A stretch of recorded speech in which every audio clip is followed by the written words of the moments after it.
Estresado que ando. No solamente yo, seguramente usted lo dice también. Creo que algunos hablan del estrés positivo y el estrés negativo, así como el colesterol bueno y el colesterol malo. Pero son épocas donde vivimos una realidad, sobre todo aquellos que estamos en grandes ciudades y con, bueno, grandes desafíos para sobrevivir primero y todo el resto, donde nos sentimos agobiados. ¿Cuánto afecta el estrés en nuestra calidad de vida y en nuestra salud? Bueno, sobre eso vamos a ir al que sabe, neurólogo, profesor, hombre que puede ayudarnos a entender algo de esto en lo posible y ojalá hacer lo que debemos para combatir el estrés malo. Si es que existe alguna diferenciación, se lo vamos a preguntar. Doctor Alfredo Firstenfeld, buen día, ¿cómo anda? Buenos días, ¿cómo están ustedes? ¿Qué nos cuenta? ¿Es verdad esto que yo dije o es una falsedad y un mito de que hay un estrés bueno y uno malo? A ver, estrés no significa, no es sinónimo de enfermedad. El estrés es una reacción física y emocional ante situaciones desafiantes y o peligrosas. Perdón. Ujú. Eh, es la forma en que un individuo se va a defender ante una situación de alarma.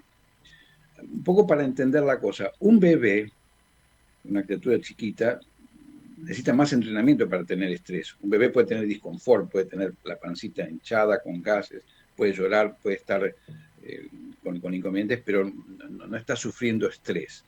Para tener estrés hay que haber crecido un poco, hay que haber tenido experiencias, hay que haberse quemado con algo caliente, hay que haberse sentido frío, un apretón, un evento difícil, o sea, hay que crecer, o sea, hay que tener una capacidad cognitiva más elaborada. Eh, hay un ejemplo que es fisiológico, el famoso estrés del gato, lo pone frente a un perro, como es el enemigo natural. El gato tiene una reacción de estrés que es, se le paran los pelos, una piloerección, tiene una taquicardia, se le dilatan las pupilas, se le eleva la presión y se pone en posición de defensa para salir corriendo o para defenderse. Ujú. O sea, eso no se lo puede considerar una enfermedad. Y de todas maneras, la cronificación, la repetición, cuando un individuo empieza a vivir la vida y empieza a tener satisfacciones y no satisfacciones, bueno, ahí se van conformando un poco la personalidad y la forma de abordar y de defenderse ante determinadas situaciones. En el caso del gato, doctor, bueno, obviamente estamos hablando de algo instintivo. De alguna manera esto se repite en los patrones humanos. Nosotros también tenemos, bueno, ciertas cosas sobre las cuales reaccionamos con ese instinto. Me imagino Sí, que sí, ¿no? sí, sí, tal cual. A ver, es reflejo, eso que decimos instinto es un reflejo. O sea, Reflejo. Ujú. el tema es que los órganos de los sentidos, la visión y el oído y el olfato en los animales y las terminaciones sensitivas a la presión, al calor, al dolor, nos ponen en alerta. Hay algo que nos va a comprometer. Ujú. El conocimiento, la experiencia, bueno, hace que un sector profundo del lóbulo temporal que se llama amígdala, Ujú.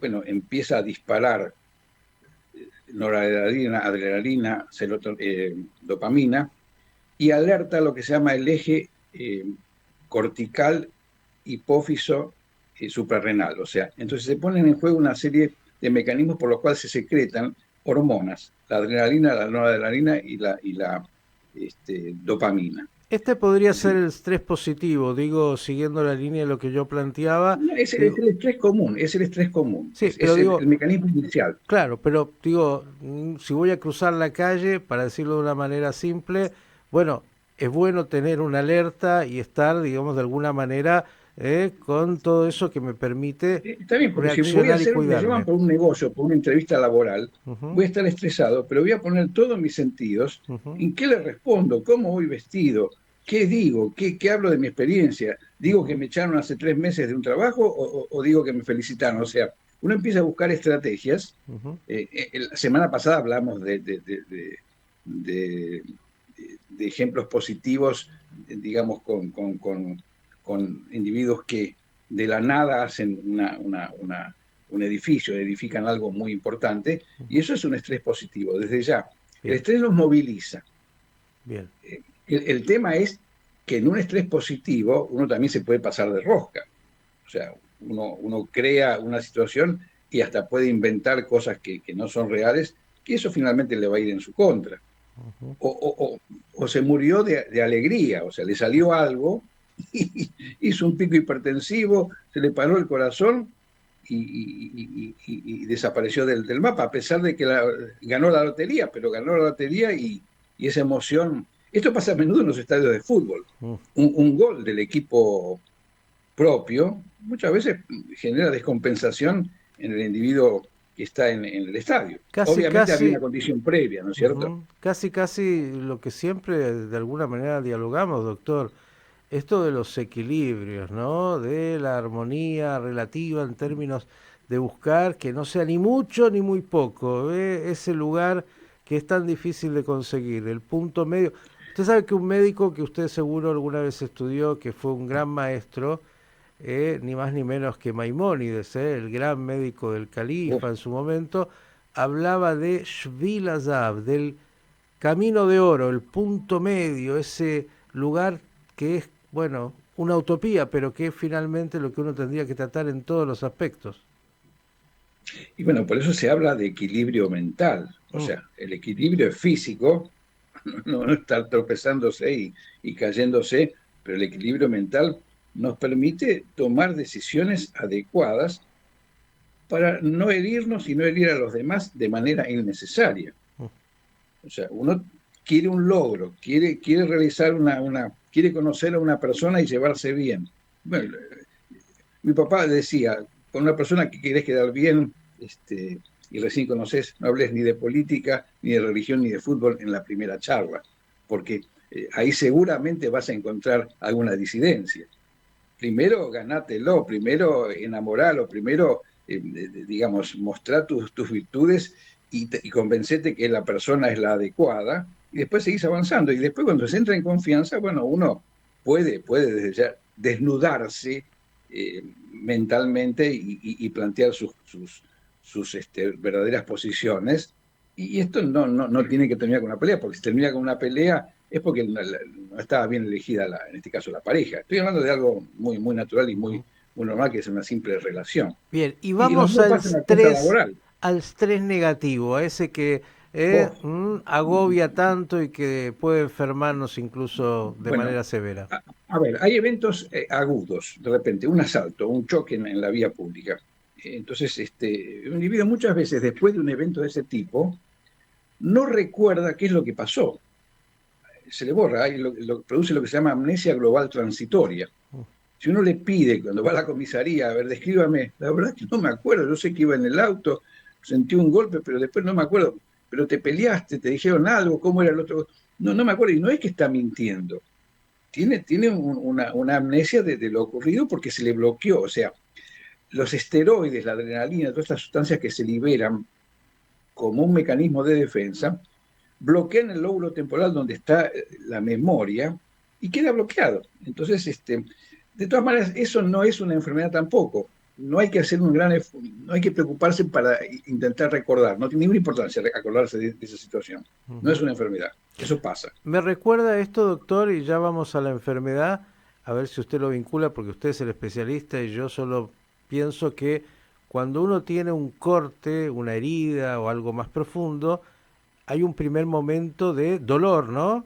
Pero después hay como un bloqueo que permite sobrevivir ese dolor, es así, hay como algo en nuestra, no sé exactamente dónde, usted me lo va a decir, que nos permite que frente a un corte o a una herida o algo violento, el cuerpo físicamente reaccione bloqueando ese dolor, ¿no? Desde ya, pero para eso tiene que haber un aprendizaje. El chico se quema con algo Ujú. por primera vez, por más que le digan no toques, hasta que no tocó y se quemó, no paró. Después viene el recuerdo, memoriza y se las arregla para no hacerlo. Y si le pasa, bueno, tiene que hacer el esfuerzo de recordar que se le pasó el dolor y cómo manejarlo y cuáles son las medidas, que lavarse, que higienizarse, que ponerse agua oxigenada, que comprimir, o sea, hay toda una serie de medidas que uno va aprendiendo. Estoy hablando de una situación de emergencia, no una situación de una guardia médica, pero a veces si pasa algo en la calle, hay que tener conocimiento de primeros auxilios. Y bueno, esos primeros auxilios son los que un individuo recurre en forma espontánea por su experiencia y trata de frenar. Y desde ya, a ver, hay individuos que ante la... O sea, el dolor tiene distintos umbrales. No hay forma de medir el dolor como la presión. La presión es 14,8 porque el aparato lo dice. A un individuo le duele tanto porque ese individuo le duele tanto. Y uno para entender cuánto le duele al individuo tiene que decirle, a ver, de 1 a 10, ¿cuánto te duele a vos? 8, 9, inclusive para después comparar cuando uno inicia un tratamiento para el dolor, si esto mejoró o no mejoró. De Bien, esos 7 puntos estás en 3, estás en 4, yo lo porque es subjetivo. distraje de el tema de, y nos quedan pocos minutitos, quiero aprovecharlo, del estrés que puede realmente ser peligroso para nuestra salud. ¿Cómo se manifiesta y qué deberíamos hacer? Bueno, el estrés que se repite, estamos hablando de una situación común, por ejemplo, un individuo que trabaja en una oficina y que tiene mala relación con sus compañeros o con el jefe. Y todos los días, ya cuando está llegando a la oficina, se empieza a acordar de la cara del jefe, de la cara de la compañera, del compañero, que el café sale frío, o sea, empieza a acordarse de todo lo malo y ya empieza ahí un fenómeno de disconfort. Y ese individuo va a pasar una mañana o un día no agradable. Y esto lo va a bloquear, lo va a cansar, lo va a poner de mal humor, le va a bloquear la memoria, le va a hacer decir cosas incorrectas, va a tener malas conductas y mal rendimiento. Estoy hablando de una situación muy común, muy frecuente, de un trabajo simple de oficina, pero si el ambiente no da, y es muy frecuente, o sea, 2 personas ya son una multitud, 3 ya es una avalancha, o sea, que 3 personas se lleven bien es realmente a veces difícil. Entonces, ese disconfort hace que, bueno, me duele el estómago, primero le subió la presión, tengo palpitaciones, tengo náuseas, me duele la panza. Bueno, voy al médico, o sea, empiezan a aparecer toda una serie de síntomas y de repente los podemos dividir en el eje y en la periferia. Los primeros síntomas de estrés son dolor de cabeza, dolor en la nuca, dolor en los hombros, dolor de cintura.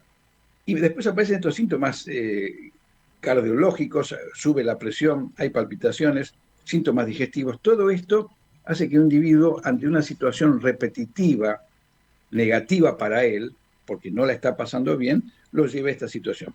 Después está el síndrome de estrés postraumático, y esto sí que es una situación brava. Bueno, hoy tenemos un ejemplo tremendo a nivel de lo que está pasando en Medio Oriente. O sea, este muchacho que fue que se ilustró sus imágenes y que está emanciado, que está destruido, este muchacho está sufriendo un cuadro de estrés postraumático sostenido, a lo que se suma el hecho de no comer y demás, o sea que realmente esa situación prácticamente es irreversible. O sea, eso hay que tenerlo en cuenta, porque en esa situación un individuo no tiene vuelta. O sea, el estrés postraumático, sacado de las catacumbas, bueno, tiene muchas chances de recuperarse, con psicoterapia, con actividad yoga, con actividad deportiva, con buenas amistades, con cambiar todo eso se puede modificar, es manejable. Este ejemplo que está a la vista no tiene desafortunadamente esa suerte. O sea, esto está muy jugado porque aparte hasta le están negando la alimentación y todo tipo de colaboración, más bien lo están permanentemente estimulando en contra. Bien, doctor, la próxima vez yo le voy a proponer que en esta consulta que tenemos con usted los días martes, al consultorio abierto, bueno, nos diga, porque hay otra vez, hemos hablado de niveles, hemos hablado del estrés habitual y el que ya no lo es. Bueno, ¿cómo hacemos? Porque, bueno, se habla mucho de caminar, gimnasia. Quiero escuchar más con usted sobre, bueno, lo que puede producir el estrés en la salud de manera muy concreta, sabemos de esto, y también qué podemos hacer, porque hay que seguramente, como en todo, encontrar, después de detectar el problema, los caminos para tratar de volver a ese equilibrio del cual hablábamos. Doctor, como siempre, el placer enorme, gracias.